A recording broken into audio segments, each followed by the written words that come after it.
All right, today we're going to dig into a piece of wisdom that feels like it was written for right now, even though it's been around for ages.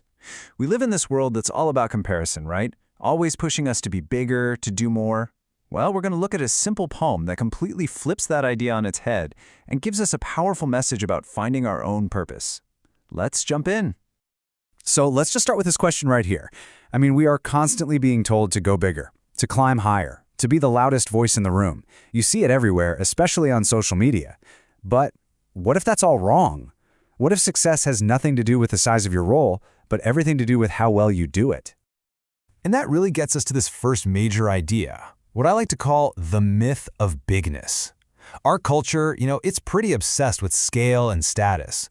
We celebrate the biggest companies, the richest people, the most famous stars, and that pressure, wow, it can be intense. It can make you feel like you're just not enough if you aren't hitting those same massive goals. Think about it like this. We're sort of trained to admire the giant pine tree way up on the hill, right? Or the high-profile CEO, the global superstar. But while we're looking up there, we completely overlook the scrub in the valley that's literally holding the soil together. We forget about the essential team member who makes the CEO's big vision actually happen, or the reliable contributor who's the quiet backbone of the whole project. And this is where this beautiful poem by Douglas Malloch just comes in and nails it. He starts with this line, and it's not a consolation prize. He's not saying, oh well, I guess you'll have to settle for being a scrub. No, he's saying you should choose to be an excellent scrub. It's a totally different path to being valuable. So you really have to ask yourself, is a pine automatically better than a scrub? Is a CEO inherently more valuable than a crew member? The poem just wants us to hit pause and really, seriously question that entire assumption we've been taught.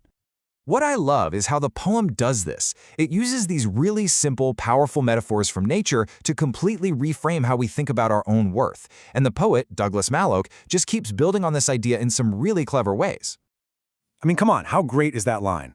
So a muskie, that's a big, impressive game fish. A bass is, well, it's more common. But look at where the focus is. It's not on the type of fish. The most important words are the liveliest bass. It's all about vitality, about energy, about being excellent right where you are. And that's our first big principle here. Excellence is all about your quality and your energy, not your title or what other people think your status is. It's so much better to be an amazing, lively bass than a sluggish, mediocre muskie. He keeps going with this theme. Think about a highway. It's this massive piece of infrastructure, right? Carries thousands of cars. A trail, on the other hand, might just be wide enough for one person. They're on completely different scales. And this leads us to our second principle. Your contribution matters, no matter how big or small it seems. Both the highway and the trail get people to where they're going. In fact, a quiet trail might lead you to a beautiful view that a highway could never get you to. They're both essential. They both have a purpose. They both add value. And this one might be the most powerful metaphor of them all. The sun. It just dominates the sky. Its scale is almost impossible to wrap your head around. A star, by comparison, looks so tiny. But what happens when the sun goes down? The stars light up the darkness. And that's our third principle. See, being a star isn't a failure to be the sun. It's a huge success at doing its own unique, absolutely critical job. A single small light can be everything to someone lost in the night. Okay, so these nature metaphors are beautiful, but let's bring it back down to earth, back to us. How does this whole philosophy of finding worth in your own niche actually apply to our jobs, our families, our everyday lives? And right here, the poem gets super direct. It drops the nature stuff and switches to a ship. And a ship is just the perfect example, isn't it? A ship with only a captain is just a floating piece of metal. A captain is totally useless without a crew to make things happen. So let's break that down. Any system, whether it's a company, a team, or a family, it needs all of its parts working together. The poem even admits, yeah, there's big work and there's lesser work. But it argues that both are absolutely essential. And then it gives this just brilliant piece of advice for when you're feeling overwhelmed. Focus on the task that is near, the one right in front of you. That's your most important job. Okay, so all of this is building up to the poem's huge central point, its ultimate definition of what it actually means to win at life. And here it is. True success, if you follow this way of thinking, has absolutely nothing to do with the size of your paycheck, your title, or your corner office. It's measured completely by the quality, the passion, the excellence that you bring to whatever it is that you do.